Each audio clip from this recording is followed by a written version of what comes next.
Hello friends, welcome back to my channel राशि Khanna voice over. Well दोस्तों, आज जो कहानी मैं आपसे शेयर करने वाली हूँ वो आज की लाइफस्टाइल से ही रिलेटेड कहानी है जो अक्सर हम अपनी लाइफ में आजकल फेस कर रहे हैं। बेसिकली क्या होता है कि जब हम किसी जॉब में होते हैं या हम किसी भी प्रोफेशन में हैं, जब हमारा काम हम पर हावी हो जाता है तो कहीं ना कहीं हम अपने आप को भूल जाते हैं, हम अपनी लाइफस्टाइल को भूल जाते हैं और हमें ध्यान नहीं रहता कि हमारी एक पर्सनल लाइफ भी है। तो दोस्तों, आज मैं आपसे एक बहुत प्यारी सी कहानी शेयर करने वाली हूँ। उम्मीद करती हूँ कि आपको पसंद आएगी। तो दोस्तों, ये कहानी एक मल्टीनेशनल कंपनी में काम कर रहे एक सेल्स मैनेजर की कहानी है जो कि शहर में रहते थे और अपनी वाइफ और 2 बच्चों के साथ बहुत अच्छे से अपनी लाइफस्टाइल जी रहे थे। उनकी डेली की लाइफ बस यही थी कि टाइम से ऑफिस चले जाना और फिर शाम को होते होते अपने घर वापस आ जाना।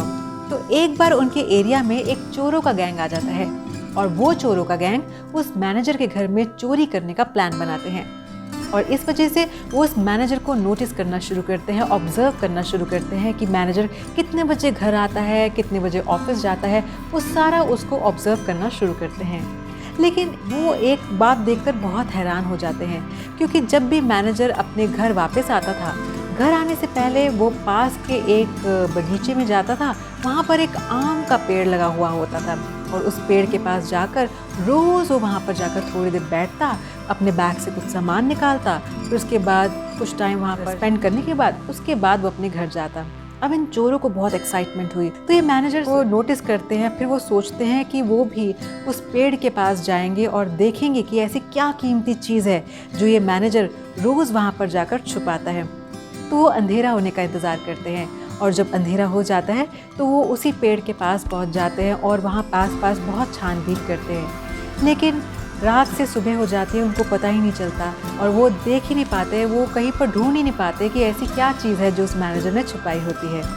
अगले दिन फिर वो उस मैनेजर को देखते हैं कि वो उस पेड़ के पास आया है, वहाँ पर कुछ देर उसने टाइम स्पेंड किया, उसके बाद कुछ सामान निकाला, फिर वो अपने घर गया। थक हार कर वो फिर फाइनली वो सोचते हैं कि वो मैनेजर से खुद पूछेंगे कि ऐसी क्या चीज़ है जो वो मैनेजर वहाँ पर जाकर छुपाता है और चोर होने के बावजूद भी वो उस चीज़ को ढूंढ नहीं पाए। तो अगले दिन वो सभी चोर उस मैनेजर के घर पहुँच जाते हैं और उस मैनेजर को सारी सच्चाई बता देते हैं कि उनका मकसद क्या था।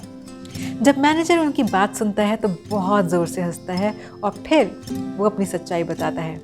वो उन्हें बताता है कि दरअसल मैं एक मल्टीनेशनल कंपनी में काम करता हूँ, एक सेल्स मैनेजर की पोस्ट पर। आए दिन मुझे इतने सारे क्लाइंट्स के साथ मिलना पड़ता है और बहुत सारे क्लाइंट्स की बातें भी सुननी पड़ती है।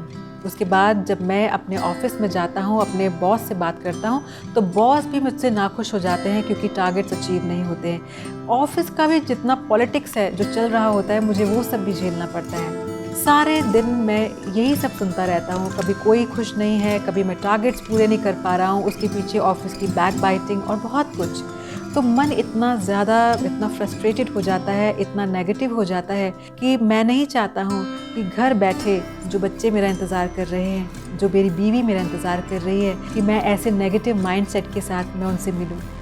इसी वजह से मैं अपनी सारी फ्रस्ट्रेशंस, जितनी भी फ्रस्ट्रेशंस होती हैं, वो उस आम के पेड़ के पास जाकर सारी भड़ास निकाल देता हूँ। जितनी बातें होती हैं मैं उस पेड़ से कर लेता हूँ। और कई दफ़ा जब फ्रस्ट्रेशंस बहुत ज़्यादा हों, टेंशन इतनी ज़्यादा हों, तो मैं कागज़ निकालता हूँ, उस पर इतनी अपनी प्रॉब्लम्स शेयर करके उस पेड़ के पास रख देता हूँ। तो बस इसी वजह से मेरा मन हल्का हो जाता है और फिर मैं अपने घर चला जाता हूँ। तो जब चोर इस बात को सुनते हैं तो कुछ कहने लायक ही नहीं बनते क्योंकि एक्चुअली में मैनेजर वहाँ पर कोई कीमती चीज़ नहीं छुपाता था। तो उन्हीं में से एक चोर बोलता है कि आज बेशक ही हम अपनी चोरी करने में नाकामयाब हो गए, लेकिन ज़िंदगी की एक बहुत बड़ी सीख लेकर जा रहे हैं। और फाइनली सभी चोर डिसाइड करते हैं कि ज़िंदगी में हम आगे से कभी भी चोरी करेंगे ही नहीं, जो भी करेंगे अपनी मेहनत से करेंगे। तो दोस्तों, ये कहानी शेयर करने का बस एक यही मकसद था कि लाइफ में प्रॉब्लम्स आती हैं, काम में फ्रस्ट्रेशंस होती हैं, लेकिन कभी भी उसको अपने ऊपर इतना ज़्यादा मत हावी होने दें कि आप भूल जाएं कि आप एक इंसान हैं, आपकी एक पर्सनल लाइफ भी है, क्योंकि ये आपस में इंटर रिलेटेड है। हमेशा ध्यान रखें कि हम जीने के लिए कमाते हैं, ना कि कमाने के लिए जीते हैं। तो दोस्तों दीजिएगा इजाज़त, अगले वीडियो में मैं आपसे फिर मुलाकात करूंगी। तब तक के लिए आप हमेशा हंसते रहें और अपनों का ख्याल रखें। और हाँ, जाने से पहले इस वीडियो को लाइक, शेयर और सब्सक्राइब करना ना भूलें। Thank you so much.